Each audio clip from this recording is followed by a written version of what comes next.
Hello there. What's going on, guys? I'm Chris, and welcome back to another video. Today we're talking about the much-anticipated Obi-Wan Kenobi series that is now officially coming out in May. We were speculating when the show would come out. A lot of us said May 4th.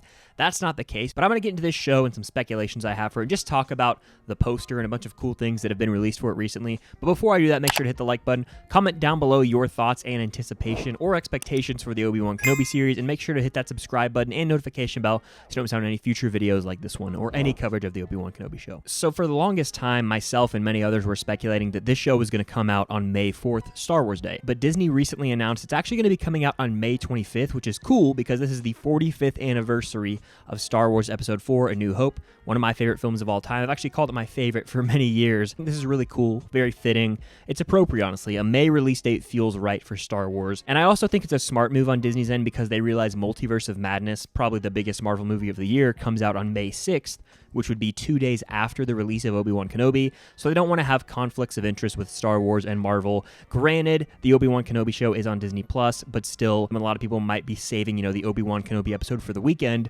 when instead they're going to be going to see Multiverse of Madness, and Disney probably just wanted to completely avoid that conflict of interest all around. We also got a poster that will be hanging on my wall. It's just a matter of time. When I can get my hands on it, it will be framed, and I will look at it every single day and every night, and it will comfort me because it's a thing of beauty. And I wish that the stupid floating head posters that we've gotten so much of lately would just take notes, because I saw this tweet where it talked about how great the Star Wars Disney Plus posters are, and I agree. Both of the Mandalorian season posters are fire, the Book of Boba Fett posters are great, and of course, the Obi-Wan Kenobi poster is elite. It's literally just a picture of Obi-Wan off in the distance. He's bearded, he looks very beat down, he's holding a lightsaber hilt. It actually looks like it could be Anakin's hilt. We know he has that because he obviously would give it to Luke in A New Hope, and he took it from Anakin at the end of their duel in Revenge of the Sith. But he's walking in the desert, the wind's blowing, we've got a ton of sand on Tatooine, and there's the twin suns in the background. That's all you really need in Star Wars. Simplicity makes posters better, and I wish that Dune would have actually done that with their poster. That's a whole side rant for another time. This poster is gorgeous, and it instilled so much excitement in me and so many others, and I think it's really smart of Disney to drop this poster the day of the Book of Boba Fett finale, because as Star Wars and Disney Plus finales tend to do, it was very divisive. A lot of people felt very underwhelmed with the finale. I liked the episode more than most Book of Boba Fett episodes, but I do acknowledge its weak points, especially when compared to episodes 5 and 6 of that show. So I think it's a really smart move for them to release an Obi-Wan Kenobi poster and an official release date on May 25th that's going to get everyone hyped no matter what. And I said this on Twitter, and I've said this before, but I think the Obi-Wan Kenobi series is going to unite the Star Wars fandom like never before.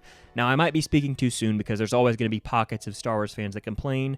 I mean, we all have our complaints, right? I'm not getting mad at someone for complaining, but there's people out there who complain about people complaining, and that's just a mouthful, and it's a whole thing. And of course, the sequels are wildly divisive, and the prequels have actually become rather divisive as well lately. I feel like most people can agree the original trilogy is great, and I hope the Obi-Wan Kenobi show follows in the footsteps where everyone loves it. I mean, of course, there's going to be people who don't like it, and I'm not here to tell someone what they can or cannot enjoy, but for me, I'm already more interested in this than the entirety of the Book of Boba Fett because Obi-Wan Kenobi is a character who I love. He's my second or first favorite Star Wars character of all time.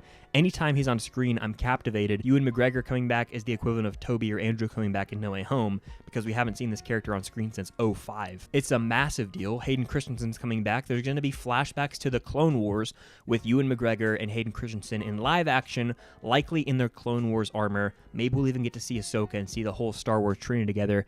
That would be a dream come true. But Kathleen Kennedy has also said this is going to feature the rematch of the century with Obi-Wan and Vader having another duel just like they did on Mustafar. This time, though, the concept art shows it's actually Vader in suit because obviously that's where he's at in the timeline, and Obi-Wan, and they're both stronger in their powers. And a report came out the day I'm filming this that Vader's actually going to be stronger than we've ever seen him. It's going to be like Rogue One, but darker. And that right there excites the hell out of me, especially if they play something akin to the Battle of the Heroes when they're fighting. That would just make this masterful. But I really can't envision a world where the Obi-Wan Kenobi series is a disappointment.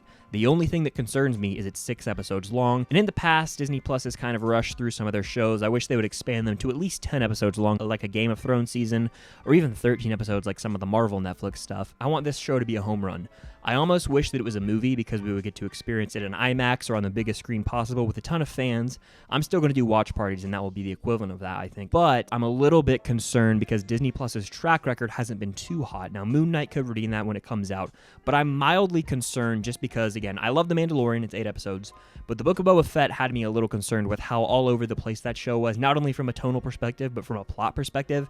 It never really had a clear path that it followed. It kind of was all over the place, could throw me off at times, but I really think the Obi-Wan Kenobi show is going to stick the landing. You've got Deborah Chow directing a lot of the episodes, and she killed it in The Mandalorian. Ewan McGregor's not going to come back for nothing. This has to be a hit, and I think it will. And one thing that I think would be absolutely a must in this show is a Qui-Gon Jinn scene where he is a Force ghost and is with Obi-Wan. Because in Revenge of the Sith, it's hinted that there is more training for Obi-Wan that Yoda hints at, as he was able to reach out to his old master through the Force, and we need to see Qui-Gon Jinn, Liam Neeson in this show. But Obi-Wan Kenobi's coming May 25th, Disney+. The poster's elite. I'm sure we could get a little glimpse of it maybe at the Super Bowl or by the end of the month, hopefully. Fingers crossed, because that trailer is going to break us all down, and I'm probably going to be in tears when I react to it here on the channel. But I just wanted to make this quick video expressing my excitement and thoughts on the Obi-Wan Kenobi poster, release date, and overall thoughts on the show. Hopefully this one really is a home run, because I've been very skeptical about some of the Disney Plus projects, but I can already say I probably like this show more than the Book of Boba Fett already, just because I would watch Obi-Wan Kenobi drive for 6 straight episodes, or walk through the desert for 6 straight episodes, just because I love the character that much. Are you guys excited for this show? Let me know in the comments down below. Make sure to hit the subscribe button and the notification bell so you don't miss out on any of my Super Bowl Sunday reactions, or my coverage of the Obi-Wan Kenobi show when that does come out, as well as the trailer. Hopefully that's soon. Make sure to hit the like button. Feel free to join the Patreon community. The link is in the description down below. I post extra bonus videos over there, exclusive live streams, name mentions at the end of videos, Zoom calls, all these different perks. Those are going to be linked down below. It's a way I can get to know you guys better and continue growing the film stock community. But make sure to stay tuned for more content coming very soon. And until next time, I'll see you guys later. Always on the move.